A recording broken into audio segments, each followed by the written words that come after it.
Bonsoir les amis, bonsoir. Bonsoir. Bonsoir. Donc, bonsoir à tous, soyez les bienvenus au Centre d'études spirites Yvonne Pereira. On va commencer notre réunion de mercredi. Aujourd'hui, c'est le 16 mars 2022. Nous souhaitons à tous beaucoup de paix,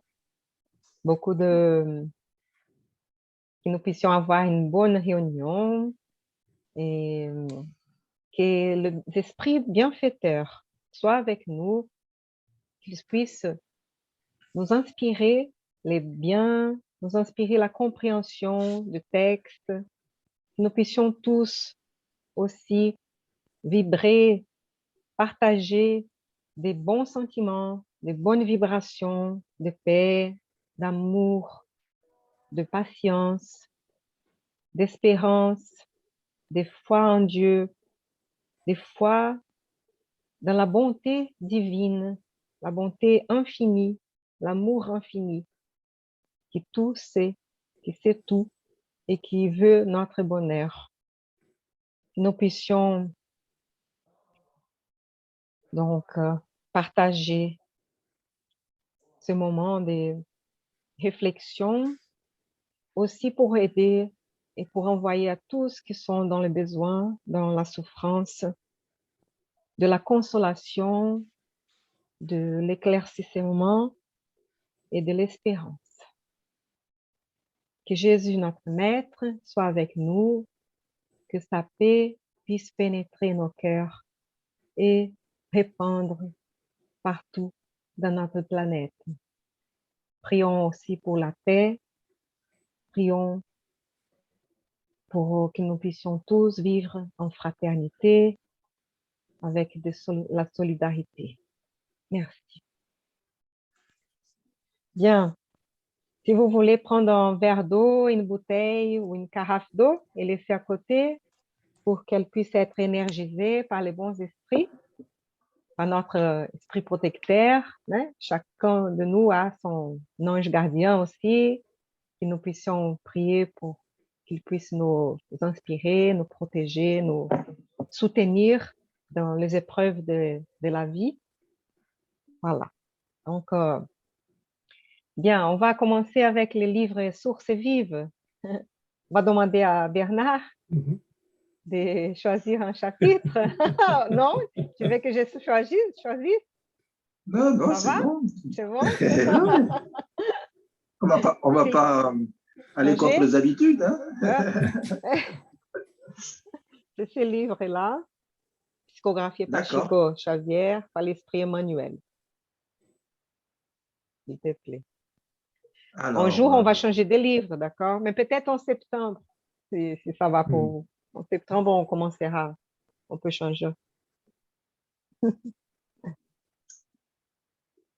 Allez, le 143. 143, je vais partager l'écran. Réveille-toi et aide. J'ai l'impression qu'on a eu ce message. Ah, bon, alors on le change alors. Non, pas de souci. Je pense qu'on a besoin de réveiller nous et de nous aider peut-être.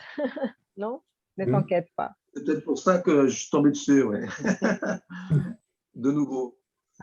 Donc, peut-être, là, on va voir si j'ai bien calculé.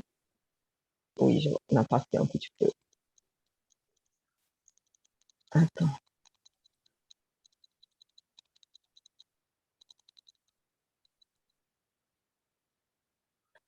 Et aussi, même si on relit ces messages, les textes, n'importe lesquels, on trouve toujours de nouvelles choses, des réflexions à faire. On peut approfondir aussi. 143, presque. Ah, voilà. Est-ce que tu peux lire pour nous, Bernard, s'il te plaît? Oui. Ah oui. Suis-moi et laisse les morts enterrer leurs morts. Jésus. De Matthieu, chapitre 8, verset 22. Jésus ne recommanda pas à l'apprenti de laisser aux cadavres le soin d'enterrer les cadavres, mais il conféra aux morts les soins d'ensevelir leurs morts. En fait, il existe une grande différence. Le cadavre est la chair sans vie, tandis qu'un mort, c'est quelqu'un qui s'absente de la vie. Nombreux sont ceux qui errent dans les sombres labyrinthes de la mort sans mourir. Transfuges de l'évolution, ils sont prisonniers des murs de leur esprit, cristallisés dans l'égoïsme ou dans la vanité, ils refusent de partager l'expérience commune. Ils sombrent dans les sépulcres décorés d'or, de vices, d'amertume et d'illusions. S'ils sont victimes des tentations de la richesse, ils se languissent dans des tombes revêtues de signes monétaires. Ils sont vaincus par des habitudes pernicieuses. Ils s'enferment dans des cachots. S'ils sont prostrés par le découragement, ils sommeillent dans les larmes de la faillite morale. Et s'ils sont tourmentés par les mensonges qu'ils ont eux-mêmes générés, ils demeurent sous les pierres tombales, difficilement perméables des erreurs fatales. Apprends à participer à la lutte collective. À chaque jour qui passe, sors de toi-même et cherche à sentir la douleur de ton voisin, le besoin de ton prochain, les angoisses de ton frère, et aide autant que tu le peux. Ne te galvanise pas à la sphère de ton moi. Réveille-toi et vis pour tous, par tous et avec tous, car nul ne respire rien que pour soi, car nul ne respire rien que pour soi. De toutes parts dans l'univers, nous bénéficions des efforts et du sacrifice de millions d'existences. Cédons un peu de nous-mêmes pour le bien des autres, pour tout ce que d'autres font pour nous. Ainsi donc, souvenons-nous de l'enseignement du Christ. Si tu trouves un cadavre, donne-lui la bénédiction de la tombe et tu feras œuvre de charité. Mais lorsqu'il s'agit de parcours spirituel, laisse toujours le soin aux morts d'enterrer leurs morts.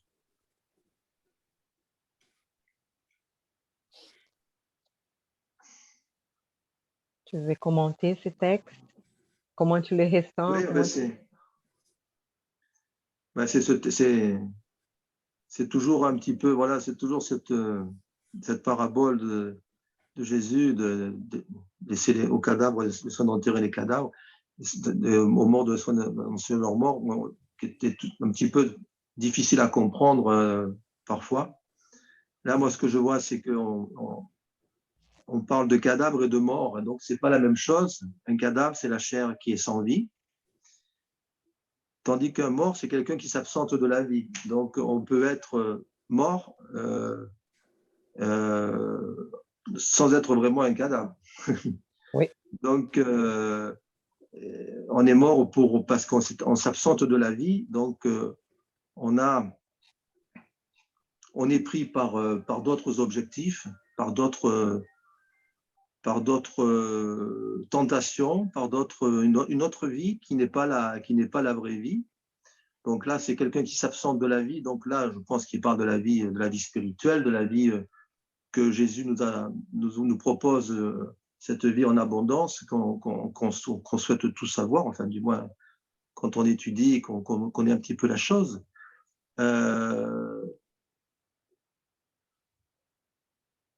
Et donc là, ceux qui sont morts, bon, ils sont cristallisés dans l'égoïsme, dans la vanité.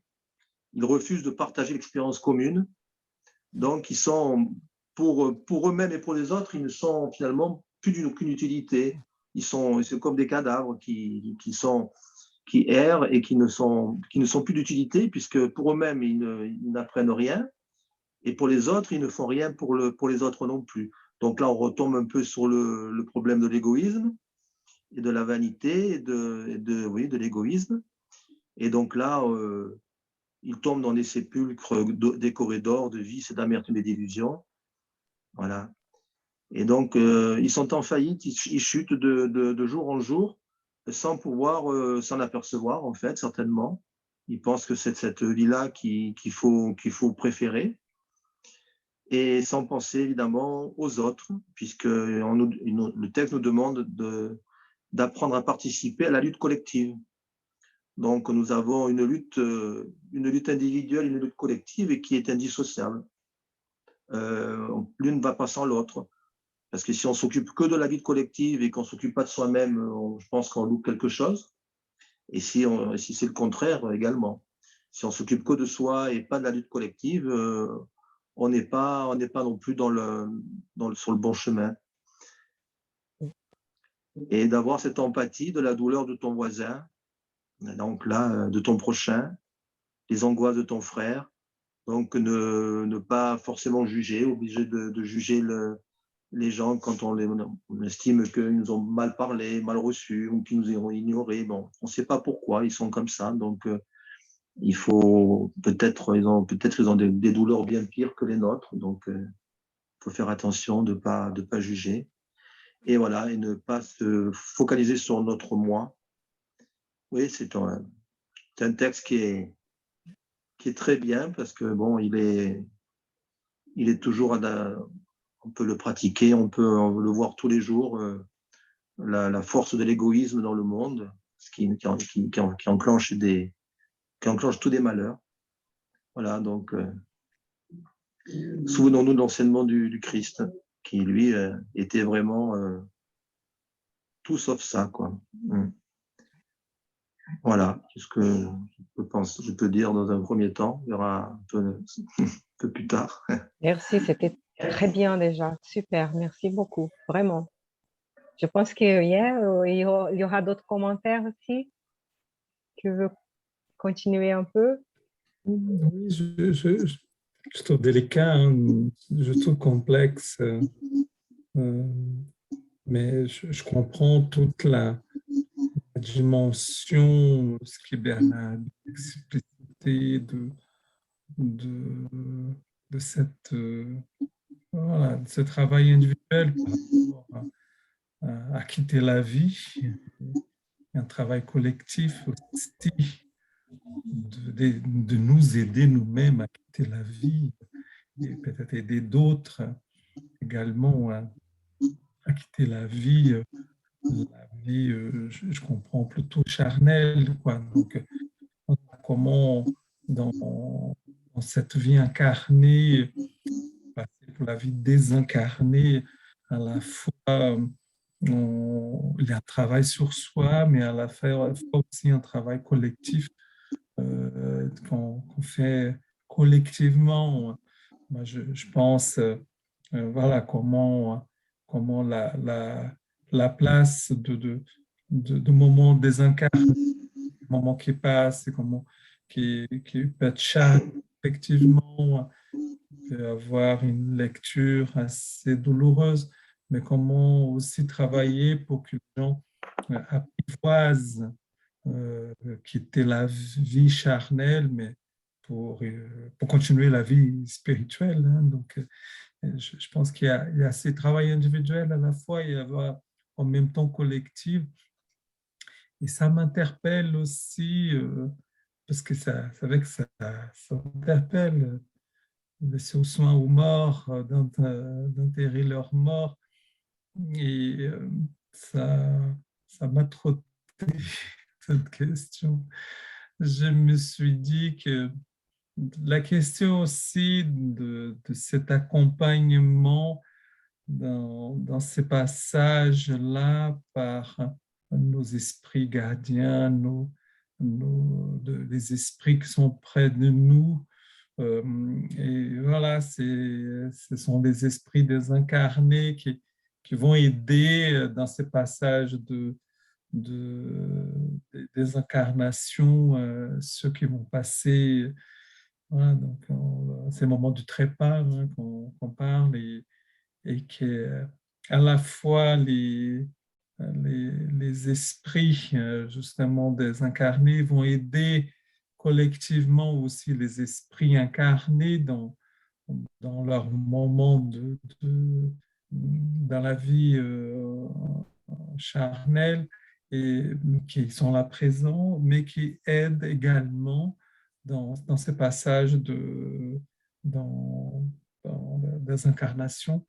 Voilà, donc c'est à la fois, je vois une sorte de lecture en tant qu'incarné de ce travail nécessaire sur la désincarnation, un travail personnel, mais à la fois aussi collectif, pour que nos frères et sœurs ne soient pas non plus dans un monde d'attachement à la vie charnelle, à ce qui a pu avoir comme valeur dans cette vie charnelle, et qui voient que la vie spirituelle est beaucoup plus grande et qu'il y a, voilà, donc il faut qu'on continue notre évolution. Mais à la fois aussi, ces liens entre le monde des esprits, le monde des esprits incarnés, et qui nous aident également dans le quotidien, mais qui nous aident aussi dans ces moments de passage. Voilà, je trouvais complexe comme texte, mais vraiment très intéressant. Merci, Eduardo. Merci.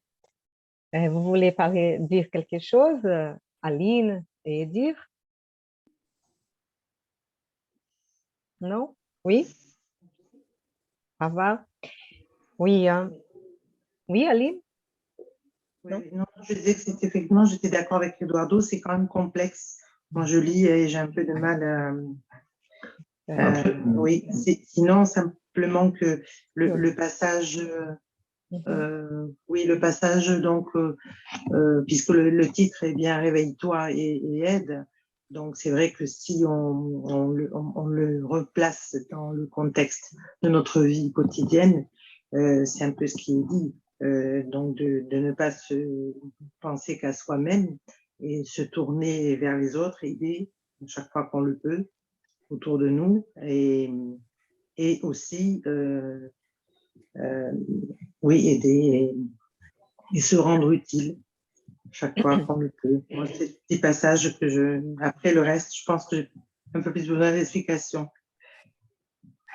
Oui, c'est vrai que les titres, il est très élucidatif, il explique beaucoup, comme bien vous avez dit, et Bernard aussi au début. Et c'est vrai que je pense que ça nous choque. Et justement, c'était une figure de langage pour vraiment attirer choquer un peu ceux qui entendaient cette parabole ou ce message de Jésus. Parce que il nous dit que, attention, peut-être que tu es vivant là, tu as ton corps, tu manges, donc, mais peut-être que tu es mort. Et peut-être que tu es beaucoup plus mort que celui qui a un cadavre et qui a laissé sa vie, mais qui est dans la vie spirituelle en ce moment, et plus vivant que toi. Fais attention. Et il nous dit donc, et là, Emmanuel, il va penser, hein, il va nous prendre justement ces morceaux-là, il va dire, mais réveille-toi. Et nous, où sommes-nous?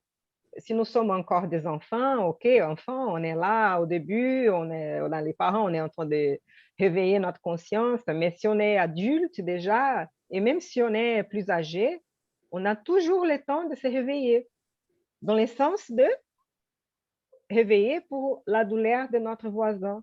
Même si on est dans une maison de retraite, parfois, on est entouré par des personnes âgées, qu'on a notre souffrance, on a peut-être une souffrance physique, peut-être une souffrance émotionnelle, parce qu'on ne voit pas notre famille comme on voulait les voir, on se sent très seul, mais peut-être qu'il y a ceux qui travaillent dans cette maison de retraite et qui sont là et qui ont cet idéal d'aider les gens. Et donc là, ils sont comme de la famille et qui ont pu donc voir ses bons côtés et remercier Dieu que même à côté de la douleur, il nous met un baume, il nous met quelqu'un qui est gentil avec nous, qui va prendre soin de nous et que nous puissions donc être reconnaissants et de ça et malgré toutes nos difficultés de la fin de la vie.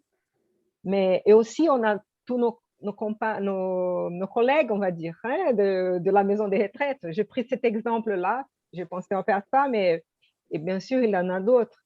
Mais après, on peut voir, bon, il y a l'autre là qui se sent aussi tout seul. Peut-être qu'on peut ensemble ne se sentir pas si seul.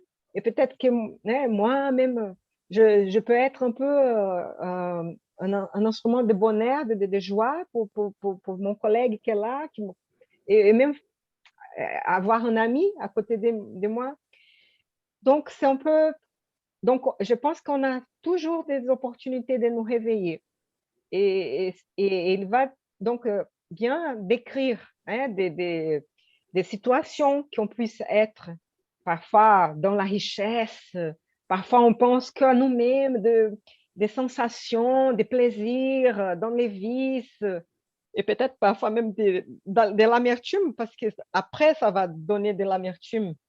Et ce sont des illusions parce que c'est tout, ça finit un jour ça, et surtout quand on arrive dans la vie spirituelle, on va ressentir toutes les conséquences de nos actes, soit conséquences pour la santé, pour l'équilibre, soit pour les biens qu'on n'a pas fait, pour les mal qu'on a fait. Donc, on aura des victimes, on aura voilà, de la douleur et bien, et de la conscience surtout. Et donc, que nous puissions nous réveiller, même si on est pauvre, même si on est riche, parce que parfois on est pauvre, mais on est complètement, on pense parfois même qu'à moi-même, je pense qu'à moi et je ne pense rien aux autres, je pense, et peut-être que c'est une épreuve pour que je puisse un peu réveiller ces côtés un peu de solidarité. Et peut-être que la situation changera. Et, et voilà, bon, ça c'est notre exemple. Mais il va dire plusieurs exemples dans la vanité, qu'on s'en fiche, pour les autres, on est cristallisé. Donc, c'est bien donc cette image qu'on est mort, on est des cadavres vivants, on va dire. Et même si on est là en profitant de tout, mais si on, imaginez, ça m'est venu là, bon, on a toujours, on sait qu'il y a des gens qui souffrent dans le monde entier, dans des pays plus pauvres, qui passent par des catastrophes, des enfants qui n'ont pas des parents, hein, qui ont... Donc, ils vivent dans des situations difficiles et qu'on puisse penser à eux un peu. Maintenant, avec la guerre qu'on voit à côté de nous en Europe, qu'on puisse penser à peut-être que même ces gens qui sont en train de souffrir, tous les réfugiés là, peut-être qu'ils sont plus vivants que ceux qui sont en train de causer la guerre et se protéger dans leur richesse, dans leur illusion de domination, illusion de supériorité, illusion qu'ils peuvent provoquer cette douleur aux autres sans aucune conséquence. Et à la fin, ça nous donne de la compassion parce que ils sont, malheureusement, ils sont des malheureux qui un jour vont se réveiller pour ça. Mais on a toujours cette occasion de nous réveiller. Donc, tout le monde a ces opportunités et c'est ça qu'on espère pour tous. Et même ceux qui souffrent de là, qu'on puisse voir et voir ce qu'on peut faire pour les aider.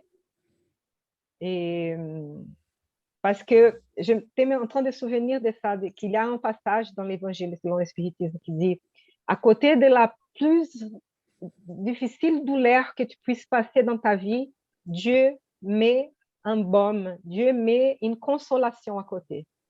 Donc, qu'on puisse trouver cette consolation. Parfois, même si on a perdu nos parents, on est tout seul maintenant, là, en tant que réfugiés, on a des enfants là, on va trouver des âmes bonnes qui vont nous aider et on va un jour les retrouver et on va passer par cette situation, on va réussir, on va apprendre avec ça parce que même avec tous les mal, il y a toujours quelque chose d'utile. Peut-être c'est pour réveiller notre solidarité, réveiller notre fraternité, réveiller l'union pour la paix. Hein? Et voilà. Et moi, j'ai senti ça. C'est vraiment une idée forte de nous comparer, nous qui sommes vivants, peut-être en bonne santé, avec un cadavre sans vie apparente. parce que l'esprit d'un cadavre est parti pour la vie spirituelle, que c'est la vraie vie, et selon la vie qu'il a vécue, selon ses aspirations, ses pensées, il peut être dans le bonheur ou dans le malheur. Et donc, qu'on puisse focaliser plutôt sur ça, sur cette image-là. Mais il ne dit pas de « Ah non, laisse… » Il ne dit pas pour ne pas honorer les corps de nos chers. Les corps, les cadavres, aucun cadavre. Chaque cadavre doit être honoré, doit avoir le droit d'être enseveli, chaque culture fait comme elle trouve le mieux. Hein? Il y a ceux qui préfèrent enterrer, l'autre qui préfère incinérer, que chaque culture puisse être respectée et tous devraient avoir ces droits d'avoir une mort non violente et qui puisse être sacrée, honorée. Hein? On va pas, on a de la valeur, c'est quelqu'un qui est cher, donc on valorise la vie, on valorise les cadavres. C'est pas ça que Jésus voulait dire. Hein? Laisser les cadavres, c'est rien et tout. Oui, hein, on ne va pas non plus les jeter comme ça, on va pas non plus, ça nous choque ça. Hein, bien sûr qu'avec des animaux, on les soigne, hein, on va les prendre soin, des animaux d'estimation qu'on a et parfois ils meurent, on va prendre soin d'eux. Pourquoi on ne prendrait pas le soin d'un cadavre, hein, d'un être humain? Bien sûr, il faut respecter, il faut avoir tout ça, mais c'est plutôt pour comparer l'image. Imaginez ça, qu'on puisse passer par la vie comme un mort si on est dans l'égoïsme, dans la vanité, dans l'orgueil, sans complètement enfermé. C'est plutôt ça que je pense. Donc, que nous puissions, nous tous, nous réveiller et aider. Où nous sommes, dans l'âge que nous avons, n'importe comment, il n'y a pas de recettes, de prescriptions là. On peut, où il y a le besoin. D'accord? C'est plutôt ça, je pense. Mais merci, je pense que c'était très, très beau et de tomber aussi encore cette fois ces textes-là. Voilà. C'est le moment de se réveiller, je pense. Hein? On est pendant la transition. Voilà. Oui, c'est une invitation personnelle à vraiment à enterrer notre vieux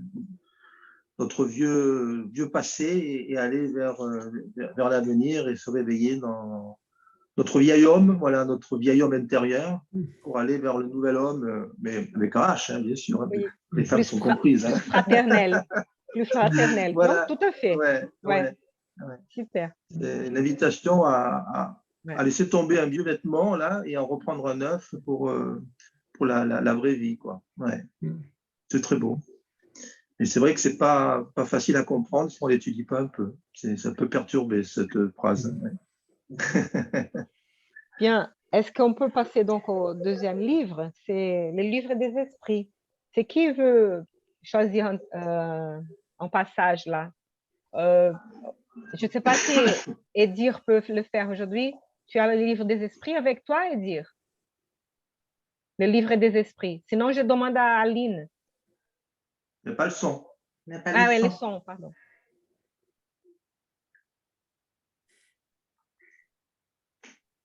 Seulement en PDF. Oui, après, c'est plus difficile d'ouvrir, non? Peut-être que tu pourras lire, peut-être. Aline, est-ce que tu peux ouvrir? Oui, j'ouvre. C'est vrai que… Oui, il n'y a pas de souci. Merci. Je tombe sur la question 715. 715, nécessaire et superflu. Alors, c'est… Livre 3, chapitre 5. 5. La déconservation. Pardon, on va voir. 715. 15. Donc, on est dans la jouissance des biens terrestres. Ah ouais, nécessaire et superflu. Voilà. Donc, tu peux le lire et après peut-être Edir peut finir aussi. Tu peux lire, Aline. Tu commences? Ah oui, d'accord. S'il te plaît. Comment l'homme peut-il connaître la limite du nécessaire? Le sage la connaît par intuition. Beaucoup la connaissent par expérience et à leur dépens. On peut réfléchir un peu à ça. Oui. C'est intéressant parce que les animaux ont ça instinctivement. Hein? Par l'instant, ils savent ce qui est nécessaire pour eux.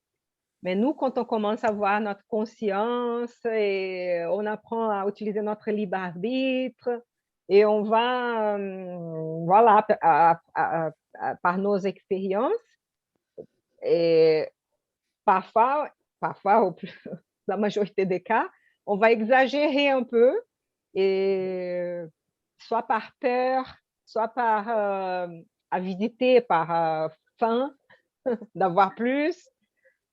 Et parfois, on va donc soit manger plus qu'on a besoin, garder plus de choses parce qu'on a besoin d'un jour perdre, et dépenser qui est à nous et pas aux autres.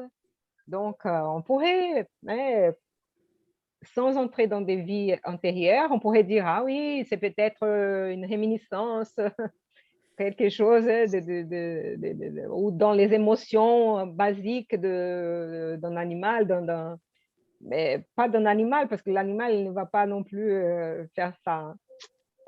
Donc, dans le début de notre évolution comme humain, on va dire. Et c'est vrai qu'on a peut-être, on se souvient intuitivement de quand on a passé faim dans d'autres vies, peut-être si on n'a pas passé dans cette vie, où on a cette peur et tout. Mais quand on progresse, donc on peut apprendre aussi que parfois, pour sauver un groupe, il faut penser au groupe. Et après, peut-être on apprend, mais si maintenant, qu'est-ce qu'on a maintenant? Maintenant, on voit, mais si je prends soin que de mon pays et les autres pays ont beaucoup de besoins, mais bon, ils vont sortir de là, vont venir ici, ou ils vont provoquer la guerre, ou au Brésil, par exemple, qu'il y a des villes où il y a une classe moyenne et après il y a une grande majorité qui passe par de nécessité, par besoin, et pauvres, beaucoup dans la misère. Mais si moi, je suis riche, je suis dans la classe moyenne et je pense qu'à moi, je ne pense pas aux autres, je ne pense pas à l'éducation, je ne pense pas à améliorer, à donner des moyens pour qu'ils survivent et tout. Mais bien sûr, ça va revenir envers moi. Il y aura la violence, il y aura... Voilà. Donc, je pense que par nos expériences, on peut apprendre. On peut apprendre la limite du nécessaire.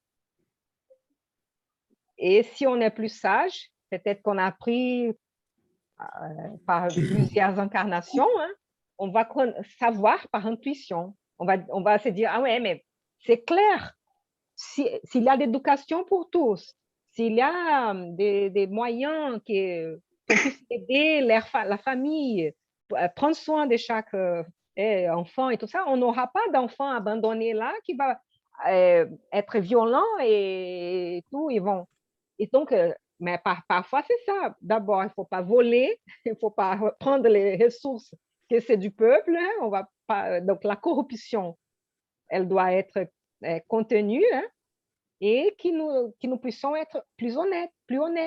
Hein? Mais bon, voilà, mais j'ai trop parlé là et voilà, on a besoin d'être plus sage peut-être. Je sais pas, vous voulez dire quelque chose ou passer au 716? Je vais passer, tu veux lire et dire la 716? Oui, oui. La nature n'a-t-elle pas tracé la limite de nos besoins par notre organisation? Oui, mais l'homme est insatiable. La nature a tracé la limite de ses besoins par son organisation, mais les vices ont altéré sa constitution et créé pour lui des besoins qui ne sont pas les besoins réels. Voilà, on pourrait penser à ça. C'est vrai que chacun de nous doit surveiller pour ne pas être corrupte, pour ne pas avoir la corruption dans des petites choses. Mais on va dire on peut toucher à plus d'argent, on peut prendre des décisions. Et si moi, je suis insatiable, si moi, mais ouais, je vais augmenter, peu importe si c'est juste, si c'est pas juste, si c'est... Donc, je ne pense pas aux autres et ni à la société, mais voilà, on dépasse nos besoins par nos vices. Ce n'est pas des besoins réels et la société perd avec ça. Toute la société. Moi-même va sentir après, parce que moi, je ne peux pas vivre dans une société en paix. Et il va y avoir la violence, les manques, donc tout est lié là. Hein. Ouais. Donc, Ana, oui, pardon. Hein. Oui. Permission pour dire que pendant la pandémie, je peux regarder que je n'ai besoin pas de la majorité des choses que j'ai dans ma maison. Oui, là, presque 900%, oui, des choses que j'ai dans ma maison, je n'utilise pas. C'est terrible, oui. Ouais. Nous devons pratiquer la charité, oui. Beaucoup de choses dans ma maison. Dans la pandémie, c'était un laboratoire, oui, pour, pour trouver choses que nous non regarder normalement. C'est ça. Tout à fait. Tout à fait. Et aussi, on a pu aussi avoir plus de temps pour réfléchir un peu. Hein. Ouais, Oui. recueillement, donc à tout ça, tout à fait. Et avoir plus de conscience de ça. Ouais. Donc, voilà. Qu'on puisse réfléchir à ça et vraiment essayer de réveiller nous à nos besoins réels et aux besoins des autres et de pourvoir un équilibre. Hein. Voilà. Et même peut-être aussi travailler sur cette nature insatiable. Hein, donc, c'est parfois on court derrière quelque chose qui a du vide. Hein, on peut faire attention par rapport au premier texte, hein, on peut être des morts vivants, mais parce qu'on ne cherche pas ce qui est essentiel, ce qui nous nourrit. Hein. Et j'aime bien cette expression, l'humain, il ne vit pas que du pain. Donc, c'est la chose qui nous nourrissent et que peut-être il y a des domaines qu'on peut être, voilà, chercher plus de nourriture. Hein. Ça peut être une nourriture spirituelle, philosophique, voilà, de soutien vis-à-vis de nos frères et sœurs. Donc, Tout à fait.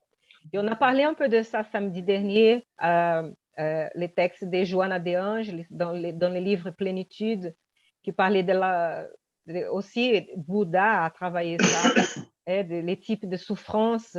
Et c'est la souffrance causée par la souffrance.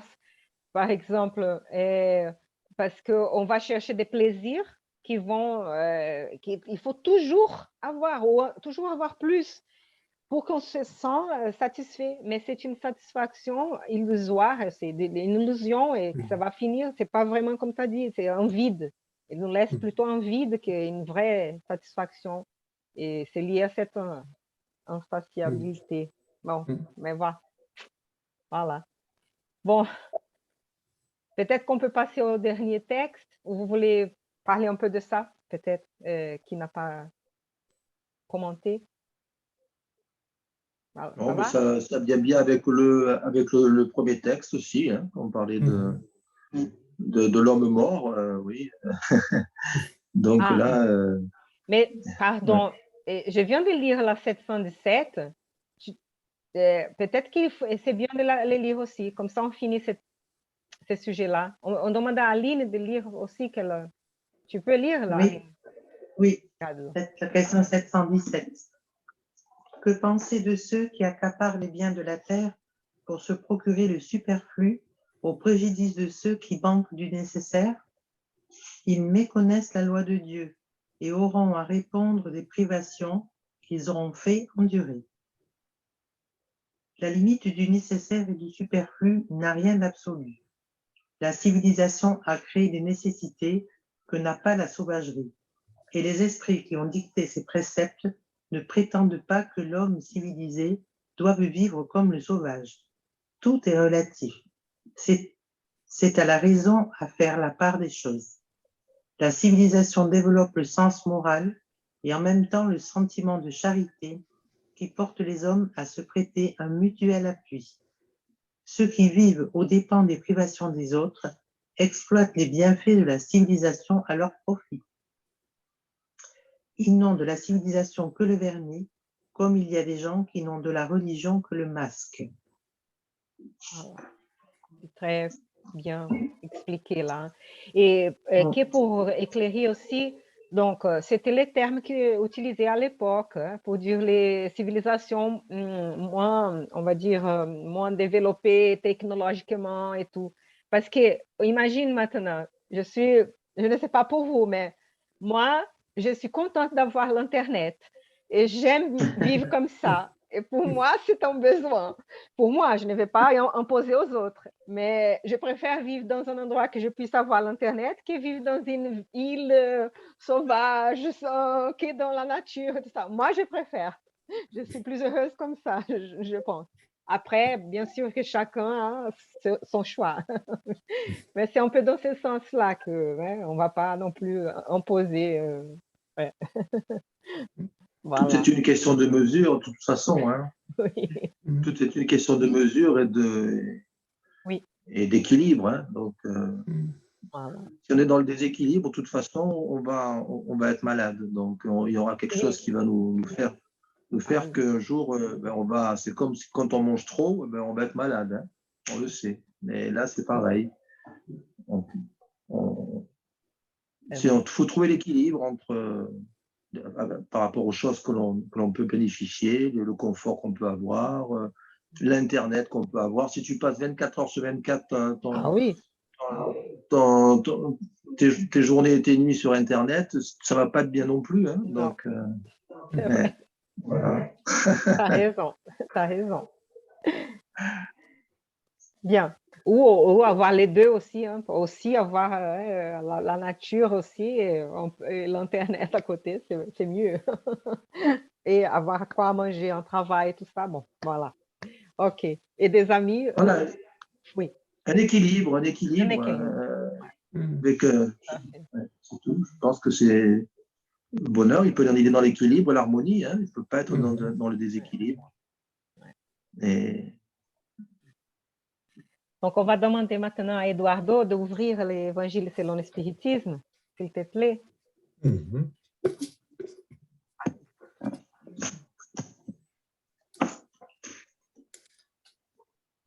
Instruction des esprits, c'est le chapitre 16. On ne peut pas servir à Dieu et à Manon. Et c'est le numéro 9, la vraie propriété. Voilà, aujourd'hui, c'est le thème. Hein? Oui, oui, tout à fait.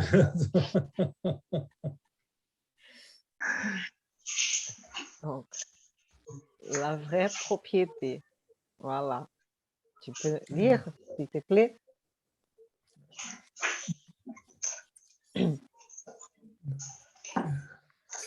Instruction des esprits. La vraie propriété. L'homme ne possède en propre que ce qu'il peut importer de ces mondes. c'est qu'il trouve en arrivant et c'est qu'il laisse en partant. Il en jouit pendant son séjour, mais puisqu'il est forcé de l'abandonner, il n'en a pas la jouissance. Il n'en Et a il n'en que. a que la jouissance et non la possession réelle. Que possède-t-il donc? Rien de ce qu'il est à l'usage du corps, tout ce qui est à l'usage de l'âme, l'intelligence, les connaissances, les qualités morales. Voilà ce qu'il apporte et ce qu'il emporte, ce qu'il n'est au pouvoir de personne de lui enlever. Ce qui lui servira plus encore dans l'autre monde que dans celui-ci. De lui dépend d'être plus riche à son départ qu'à son arrivée, car de ce qu'il aura acquis en bien dépend sa position future. Quand un homme va dans un pays lointain, il compose sa pacotille d'objets qui ont cours dans le pays, mais il ne se charge point de ceux qui lui seraient inutiles. Faites donc de même pour la vie future et faites provision de tout ce qui pourra vous y servir. Aux voyageurs, Pardon. aux voyageurs qui arrivent dans une auberge, on donne un beau logement s'il peut le payer. À celui qui a peu de choses, on en donne un moins agréable. Quant à celui qui n'a rien, il couche sur la paille. Ainsi en est-il de l'homme à son arrivée dans le monde des esprits. Sa place y est subordonnée à son avoir, mais ce n'est pas avec de l'or qu'il la paye. On ne lui demandera point « Combien avez-vous sur la terre? Quel rang y occupez-vous? Étiez-vous prince ou artisan? » Mais on lui demandera « Qu'en rapportez-vous? » On ne supputera point la valeur de ses biens ni de ses titres, mais la somme de ses vertus. Or, à ses comptes, l'artisan peut être plus riche que le prince. En vain alléguera-t-il qu'avant son départ, il a payé son entrée avec de l'or. On lui répondra, les places ne s'achètent point ici, elles se gagnent par le bien qu'on a fait. Avec la monnaie terrestre, vous avez pu acheter des champs, des maisons, des palais. Ici, tout se paye avec des qualités du cœur. Êtes-vous riche de ces qualités? Soyez les bienvenus et allez à la première place où toutes les félicités vous attendent. Êtes-vous pauvre? Allez à la dernière où vous serez traité en raison de votre avoir. Pascal, Genève, 1860. Va rester là. Hmm. Wow. Tu veux dire quelque chose? Oui, je pense que là, on est dans le même lien avec les thèmes antécédents. Hein. Donc, c'est, je dirais, être vivant hein, dans l'esprit de continuer à évoluer. Donc, nos richesses sont des valeurs morales, voilà, intellectuelles, dans aussi de nos connaissances. Je vois cette notion de sagesse. Hein. On peut exister comme image des stars et qui expriment beaucoup cette dimension élevée de l'esprit, de la compassion, de la fraternité, aussi du partage avec les autres et cette notion d'une évolution collective, hein, c'est-à-dire qu'on va soucier aussi de l'évolution des autres collectivement. Hein, et donc, elle n'est pas je dirais la vie éternelle, elle n'est pas basée sur les moyens, sur les supports qui sont donnés ici sur Terre. C'est sûr que la richesse, elle est nécessaire dans le sens qu'on peut profiter d'autres, c'est-à-dire on peut offrir du travail, on peut offrir une certaine qualité de vie pour tout le monde, que tout le monde puisse en bénéficier. Voilà, c'est cette richesse-là qui est partagée, qui bénéficie à tous, l'accès à la scolarisation, l'accès à la culture, l'accès aussi à des moyens de connaissance. Hein. Donc, tous ces éléments-là, oui, ça contribue à notre évolution personnelle, mais aussi notre évolution de groupe, hein, d'un collectif, d'un peuple. Hein. Donc, je trouve ça intéressant, que fait lien par rapport au premier texte.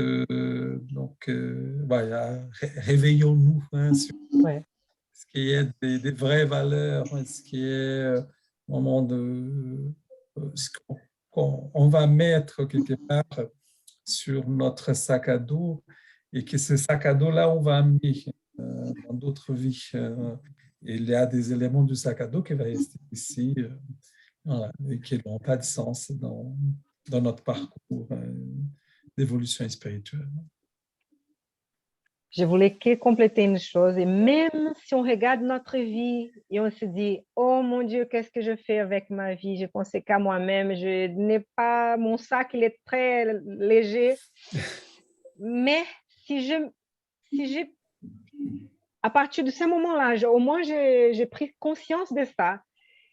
Et si je peux au moins avoir un geste de solidarité, un merci à quelqu'un qui est en train de m'aider à mon lit de mort, je sais pas, quelque chose. Ces changements-là, ça va être déjà.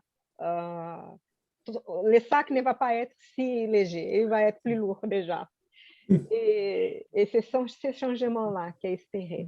Bien sûr, tout le temps qu'on a perdu, si on peut le rattraper, on aura des autres opportunités, mais qu'on puisse toujours, oui, profiter des opportunités. Ouais. Bon, voilà.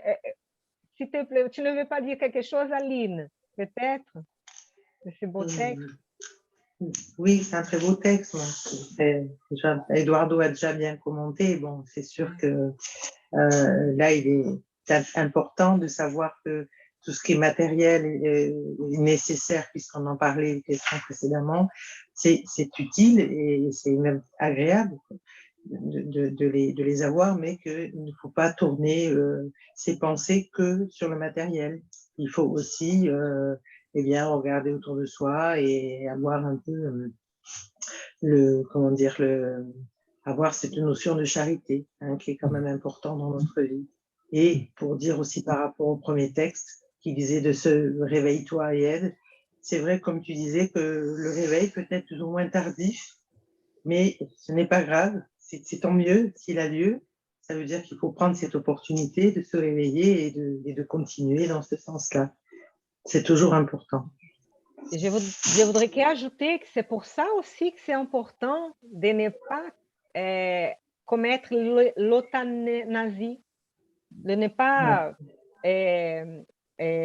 donc pratiquer le suicide assisté ou c'est ça qu'on dit, euthanasie? Ouais.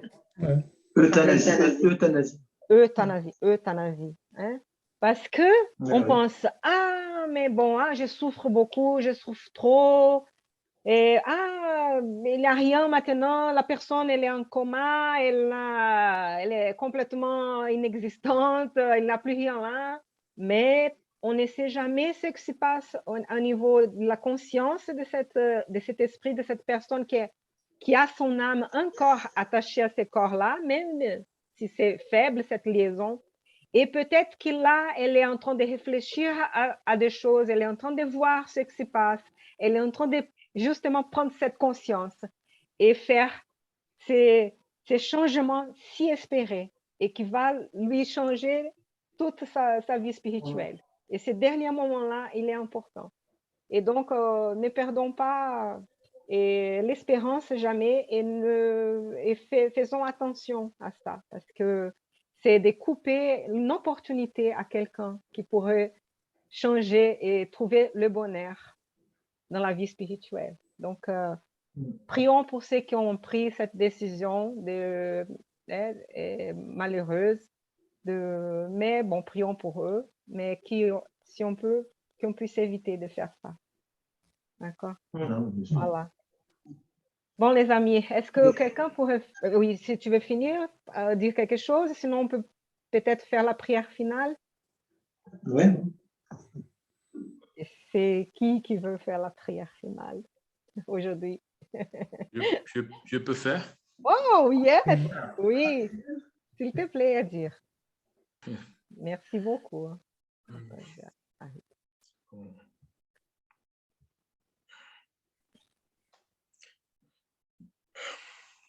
Père, d'une infinie bonté, nous te remercions pour cette journée, mais nous te demandons de toucher le cœur des hommes et que la paix soit sur terre, car toute guerre est fratricide. Nous te demandons du réconfort pour les réfugiés, pour les orphelins, pour les veuves, pour les personnes endeuillées. Nous te demandons, Seigneur, que les douleurs du monde soient soulagées et que nous puissions être en phase avec les aspirations spirituelles guidées par ton évangile de lumière. Soyez avec nous aujourd'hui et toujours. Amen. Amen. Qu'ainsi soit-il. Amen. Merci. Merci. Merci beaucoup. Merci beaucoup. Prière universelle. Universel. Bien. Merci. Et donc, on se dit au revoir et à mercredi prochain. Bonne soirée à tous. Bonne soirée à tous. Bonsoir. Bonsoir, Edir. Bonsoir, Edouard. Merci.